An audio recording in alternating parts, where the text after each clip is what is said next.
Halo teman-teman, welcome back to my channel. Kali ini kita akan membahas ulangan bahasa Indonesia kelas 4 SD bab 5, yaitu membayar atau bertukar. Langsung saja ya teman-teman, kita ke contoh soalnya.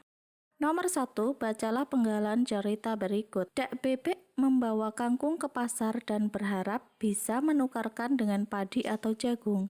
Kak Kancil senang bertemu Dak Bebek. Mereka berdua sama-sama senang karena mendapatkan barang yang mereka inginkan. Berdasarkan cerita tersebut, maka Dak Bebek dan Kak Kancil telah melakukan kegiatan titik-titik.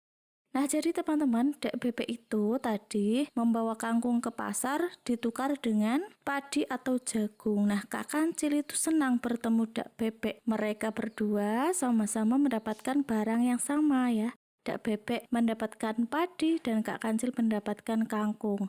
Nah, berdasarkan cerita tersebut, maka kegiatan yang dilakukan Dak Bebek dan Kak Kancil itu kegiatan apa? A. Memberi hadiah, B. Tukar kado, C. Jual beli, atau D. Barter. Nah, kegiatan menukarkan barang dengan barang itu dinamakan sebagai barter ya teman-teman. Jawabannya yang D. Kita lanjut nomor 2, bacalah penggalan cerita berikut.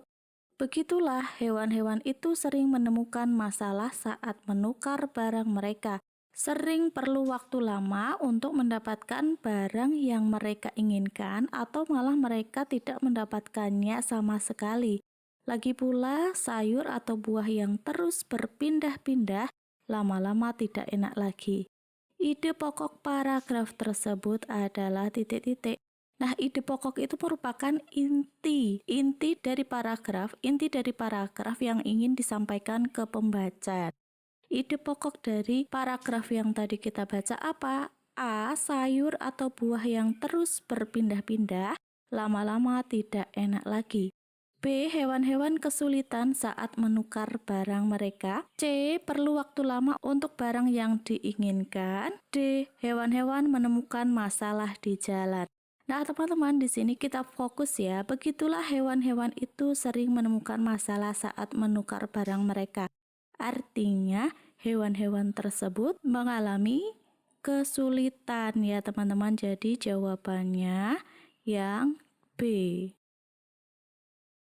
Kita lanjut nomor 3, bacalah penggalan cerita berikut. Seperti biasa, hewan-hewan di hutan Kalayu saling barter atau bertukar barang di pasar. Mereka menukarkan hasil kebun atau barang yang mereka punya dengan barang yang mereka inginkan. Kak Kancil membawa jagung dari kebunnya. Ia menukar jagung itu dengan kangkung sebab ia ingin makan kangkung siang ini. Nah, hewan-hewan melakukan barter di titik-titik. A. Pinggir jalan, B. Jembatan, C. Hutan, D. Pasar.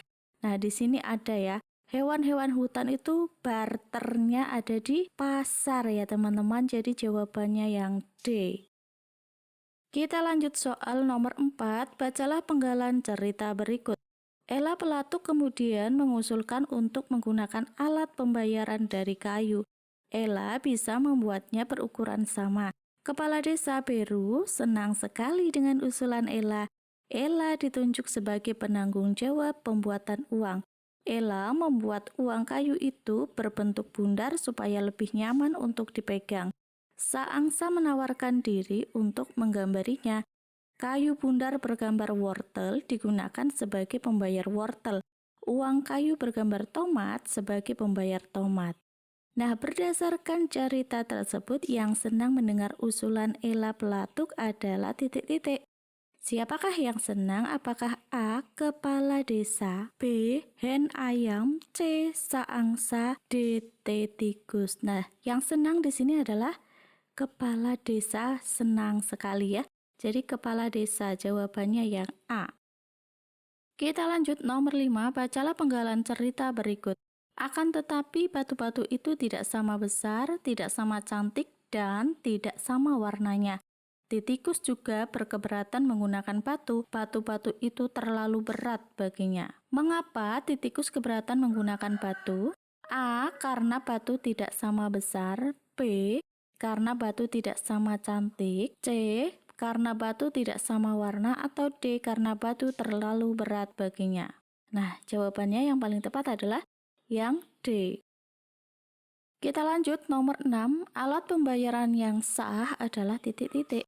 Apakah A emas, B batu, C uang, D koin? Nah, alat pembayaran yang sah dalam jual beli adalah uang. Lanjut nomor 7, Doni anak yang hemat. Ia menyisihkan uang sakunya setiap hari. Sebaiknya ia menyimpannya di titik-titik. A. Bawah bantal, B. Bawah baju, C. Celengan, D. Amplop. Nah, kalau menabung itu sebaiknya di celengan. Lanjut nomor 8, ayah mempunyai beberapa lembar uang kertas. Ia ingin mengecek keaslian uang miliknya. Berikut ini cara mengecek keaslian uang adalah titik-titik. Yang pertama A, dilihat disobek di terawang. Disobeknya kurang tepat ya, kita beri tanda silang. B, disobek diraba di terawang. Ini juga tidak tepat disobek. C, dilihat diraba di terawang. Nah ini, yang benar adalah yang C. Lanjut nomor 9, perhatikan tabel berikut. Di sini ada ciri-ciri uang asli. Yang pertama terdapat benang pengaman seperti dianyam pada uang kertas. Yang kedua, hasil cetak terasa kasar. Yang ketiga, warna uang tampak jelas dan terang. Yang keempat, terdapat tanda air gambar pahlawan. Nah, teman-teman, tadi untuk mengecek keaslian uang itu kan dilihat, diraba, dan diterawang. Nah, ciri-ciri uang asli apabila dilihat ditunjukkan nomor titik-titik. Yang pertama, terdapat benang pengaman. Ini ya dilihat ya. Kemudian, yang kedua, hasil cetak terasa kasar. Ini apabila diraba. Yang ketiga, warna uang tampak jelas dan terang. Ini dilihat. Yang keempat, terdapat tanda air gambar pahlawan. Ini apabila diterawang. Nah, jadi teman-teman, ciri uang asli apabila dilihat yaitu 1 dan 3. Nomor 10, pada suatu malam ayah dan ibu sedang mengobrol. Ayah berkata kepada ibu, sebaiknya kita rajin menabung. Biarpun sedikit-sedikit, kalau kita rajin setiap hari pasti nanti akan menjadi banyak juga. Peribahasa yang tepat untuk ucapan ayah adalah titik-titik. A. Sedia payung sebelum hujan. B. Tong kosong nyaring bunyinya. C. Sedikit demi sedikit lama-lama menjadi bukit. Atau D. Sekali merengkuh dayung, 2-3 pulau terlampaui. Nah, jadi teman-teman di sini ada ya perkataan ayah, sedikit-sedikit kalau kita rajin pasti akan menjadi banyak juga. Nah, peribahasa yang cocok untuk perkataan seperti itu adalah sedikit demi sedikit, lama-lama menjadi bukit, yang C. Kita lanjut nomor 11, Pak Sony mempunyai banyak uang. Ia sebaiknya menyimpan uang di titik-titik agar aman. A. Bank, B. Pasar, C. Stasiun, D. Rumah saja. Nah, tempat penyimpanan uang yang aman adalah di bank. Lanjut nomor 12, Bu Ani akan membuka rekening di bank. Ia harus membawa titik-titik. A. Kartu keluarga, B. Surat tanah, C. KTP, D. KIP. Nah, di sini Bu Ani akan membuat rekening, artinya dia harus membawa kartu identitas diri, yaitu misalnya berupa KTP ya teman-teman. Lanjut nomor 13. Alfi sedang menuliskan cara menabung di bank, maka ia menulis teks titik-titik. Teks yang menerangkan tentang cara melakukan suatu kegiatan itu disebut apa? A. Argumentasi, B. Persuasif, C. Prosedur, D. Narasi. Nah, jadi teman-teman, teks yang menerangkan atau menjelaskan cara atau langkah-langkah melakukan kegiatan itu adalah teks prosedur. Lanjut teman-teman, nomor 14, perhatikan gambar berikut. Nah, di sini ada 2 lembar uang 100 ribuan. Ayah memiliki 2 lembar uang seperti tampak dalam gambar. Ayah memiliki uang sebanyak titik-titik. A. 100 rupiah, B. 200 rupiah, C. 100 ribu rupiah, D. 200 ribu rupiah. Nah, teman-teman, di sini ada 2 lembar 100-an ribu, artinya jumlah semuanya 200 ribu rupiah. Lanjut nomor 15, ibu pergi ke pasar membawa uang 355 ribu rupiah.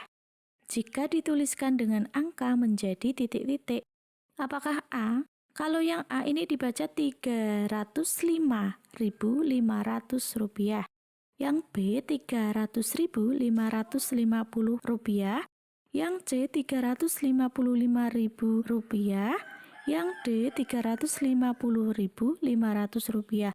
Maka yang dibaca Rp355.000 adalah yang C. Nah, demikian ya teman-teman pembahasan kali ini, semoga bermanfaat. Jangan lupa klik like, share, and subscribe. Terima kasih.